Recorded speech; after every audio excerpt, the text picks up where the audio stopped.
Et étudiants et étudiantes de la Ligue des économistes, recevez affectueusement et chaleureusement mon bonsoir. Par cette soirée froidique et par cette période de confinement partiel, j'espère que vous gérez bien cette période de confinement en profitant pour lire au max. Comme le disait Victor Hugo, lire c'est comme manger et boire. L'esprit qui ne lit pas maigrit comme un corps qui ne mange ni ne boit. Alors, je vais donc faire une petite explication du cours de microéconomie. Voilà, les pas à pas, par diapositive, au fur et à mesure. Nous allons d'abord commencer par une introduction générale, avant de parler du comportement du consommateur, qui est le chapitre 1. Nous aurons 2 points au niveau de l'introduction générale. Nous allons définir la science économique, et puis nous allons donner l'objet d'analyse de la science économique. Ça, c'est l'introduction générale. Avant de passer au thème 1, qui est l'étude du comportement du consommateur à proprement parler. Alors, nous sommes à la première séance, étude du comportement du consommateur. Mais nous allons d'abord faire une introduction générale, comme je l'ai dit. On va d'abord définir la science économique en premier point. La première définition est la suivante. La science économique est l'administration des ressources rares. Administration des ressources rares. Tout simplement. On peut définir la science économique. Ça, c'est une première définition, une première approche. La seconde définition, la science économique est l'étude du comportement humain en tant que relation entre les fins et les usages. On va pas entrer trop en macroéconomie, on redonne les auteurs qui ont donné cette définition de la science économique. La troisième définition, la science économique est l'étude des rapports sociaux qui s'établissent entre les sociétés. Et la dernière définition, la science économique est une science qui étudie comment les ressources rares sont employées pour satisfaire les besoins de la population. Elle s'intéresse à la et savoir et l'attribution et donc aux institutions objets de faciliter les opérations. Ça, c'est une définition. Maintenant, objet de l'analyse économique. Donc,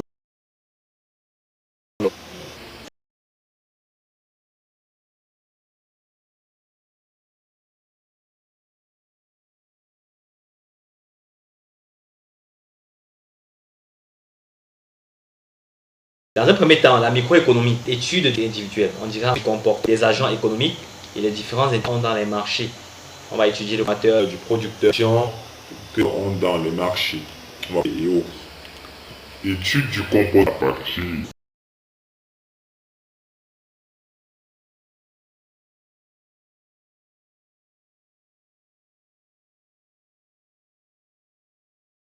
des agribés.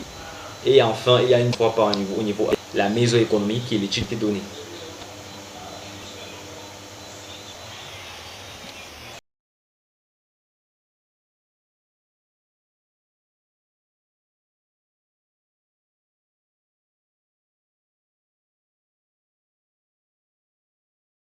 On va passer à l'étude du comportement du consommateur. L'étude du comportement du consommateur. Déjà, le compalisé par 2 éléments. Le premier élément est ce que le consommateur veut acheter, présenter, l'utilité, ou encore qui est expliqué à partir des préférences du consommateur. On parlera de 3 hypothèses de préférence, la complétude, la monotonie et la transitivité. Le deuxième point, c'est ce que le consommateur peut acheter qui est représenté par la contrainte budgétaire. Déjà, on aura également 2 approches, l'approche ordinale et l'approche cardinale. Dans l'approche cardinale, on va pouvoir donner une valeur à l'utilité, c'est-à-dire on peut mesurer l'utilité, on peut mesurer le niveau de satisfaction que le consommateur obtient lorsqu'il consomme un panier de plusieurs biens, de 2 ou de plusieurs biens. Et dans l'approche ordinale, on classe les utilités par ordre de préférence. On classe autant pour moi les biens par ordre de préférence. Maintenant, on passe rapidement à l'étude du comportement du consommateur pour en parler, en commençant directement par l'approche cardinale. Bon, parfois on commence par l'approche ordinale, mais je préfère commencer par l'approche cardinale. Donc on a dit l'approche cardinale, c'est lorsque le consommateur est capable de mesurer sa satisfaction suite à la consommation d'un bien. On va commencer par un exemple pour mieux expliquer cette approche cardinale. Voilà, vous allez voir les éléments Q, UT, UM, on va définir ça par la suite. Ok. Alors, on va prendre l'exemple d'un bien. Ici, on prend un bien. On va prendre le chocolat. Le chocolat. Prenons le chocolat. Alors, Q représente la quantité de chocolat. UT, c'est l'utilité que me procure la consommation de ce chocolat-là. Et UM, c'est le supplément de satisfaction lorsque j'augmente les chocolats. Lorsque je ne consomme pas de chocolat, Q vaut 0, c'est-à-dire 0, c'est-à-dire aucune quantité. Voilà. Lorsque je consomme un chocolat, alors j'estime à 10 l'utilité, ou alors le niveau de satisfaction que me procure ce chocolat que je consomme. Au niveau de l'utilité marginale, pour le moment, ça vaut toujours 10. Ça vaut le niveau d'utilité de départ. Maintenant, lorsque je quitte d'un chocolat à deux chocolats, c'est-à-dire que j'ai augmenté un chocolat, une unité de chocolat, l'utilité monte à 18. Qu'est-ce qui s'est passé? Il y a eu augmentation de 8 au niveau de l'utilité. Donc la satisfaction est montée, a augmenté de 8. Et ce 8-là représente l'utilité marginale, c'est-à-dire le supplément de satisfaction que j'ai obtenu lorsque j'ai augmenté un chocolat de plus. C'est ça l'utilité marginale. Et pour l'avoir, on fait la variation de l'utilité par rapport à la variation des quantités. Donc 18 moins 10 divisé par 2 moins 1. Lorsque je passe à 3 chocolats, j'ai augmenté encore un chocolat, je suis à 3 déjà, l'utilité a augmenté, c'est quitté de 18 à 24. Ça veut dire que ça a augmenté de combien? De 6. Donc en faisant 24 moins 18 divisé par 3 moins 1, ça donne 6. Donc j'ai eu encore 6 satisfactions de plus. Quand je monte à 4, j'augmente encore une unité, alors je monte à 27, ça a augmenté de 3.